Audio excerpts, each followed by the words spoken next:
getting all those offers, and you ended up going to Penn State. I saw something about how your mom, she would hide some of the Midwest letters because she didn't want you. She was like, "I'm not driving that far. I'm not driving that far." Research. Yeah, I didn't know that. Come on, yeah. She would hide the letters because she didn't want to drive that far. So you ended up going to Penn State, and obviously you have a stellar career, become freshman All-American, and also two-time All-American. Can you talk about the work and preparation that went to being that type of player? Because Penn State, it's a great school.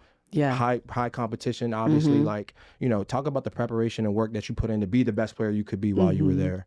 Yeah. Thank you for knowing those of course. statistics and accolades of you. It was a huge jump from club in high school. I was like, whoa, these women are like so much fitter, faster, stronger than me. Like, how am I going to keep up? But then once again, I was like, okay, they're better. I just need to like compete, roll my sleeves up, get after, and then, just fight and claw and scratch, because I want to play here. I want to be great. I want to be elite, and I want to win. And ultimately, that's, why you play Division I sports. And I knew I had to like show up, because they offered me a scholarship to be there to actually like improve the team. So I said, okay, well, my job's cut out for me. Like, I gotta get after it.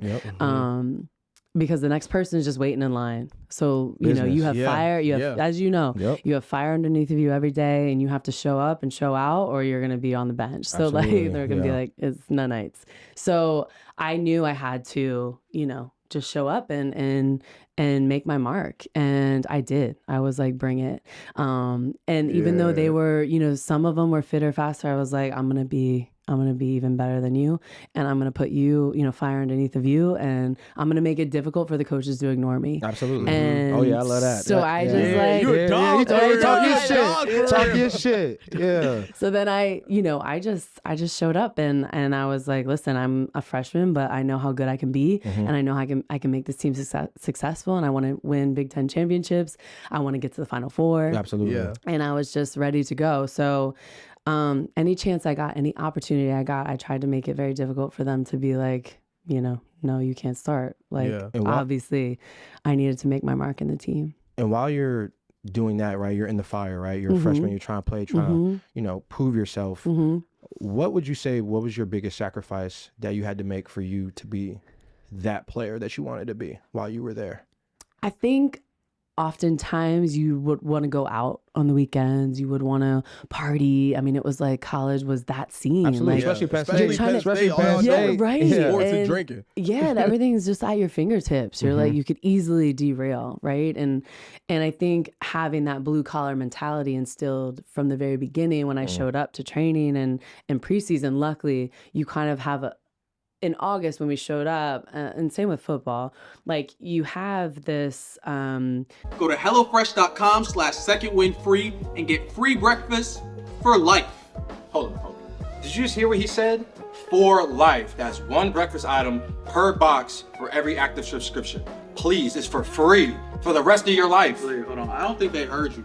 For life. That's for the duration of the time you alive. You're going to get free breakfast. Go to HelloFresh.com/secondwindfree and use code secondwindfree to get free breakfast for life. Life. Advantage of being at the school before any other students are there. Summer sessions. Yeah. So it's like, summer sessions or like winter. I don't know.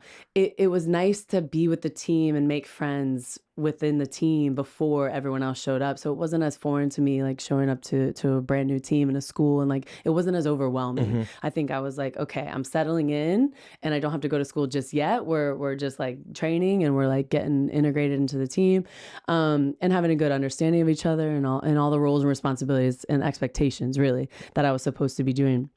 And so I think that like was really healthy for me to, get on with like a really, I don't know, like off to a great start. Absolutely. And I played that to my advantage. And then I just worked my butt off every day. Because you don't fluke yourself to two-time All-American. In two different positions too. I was, look at that. Yeah. And and that was just like, so much fun for me. And then I knew where I wanted to be. I think that was key too. And I had the willingness to get there. I was like, listen, I want to be here, so I can't slack off. I can't go to parties every time that someone invites us, or you know, we want to win a Big Ten championship, we would play Friday and Sundays. It's like 2 games in 1 week. And now thinking about 2 games in 1 weekend, I'm like, I need like a full week, 2 days of rest. At my age, I'm like, I can't even imagine doing that again.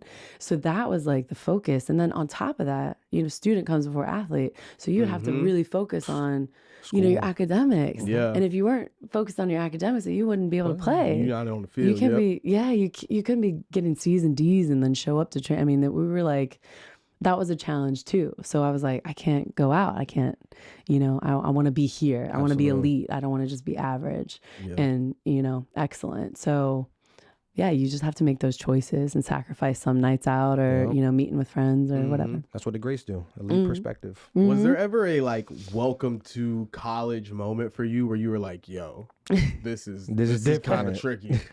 I think our first like frat party that we had, I was like, what? And then algebra. I was like, what is 8 a.m.? It's like rocket science. I was like, I have to adjust this. Absolutely. Like it wasn't for me. And I loved math. Like my brother and I would exchange, like I would do his math homework and he would do like my science or biology or whatever, like any like art, creative homework. But when I was in algebra, I was like, this is not, I don't even, it's not clicking. Yeah. And I struggled with that. So I was like, some of the courses, I was like, we have to adjust this and figure it out. Cause I was just not, it wasn't working. Yeah.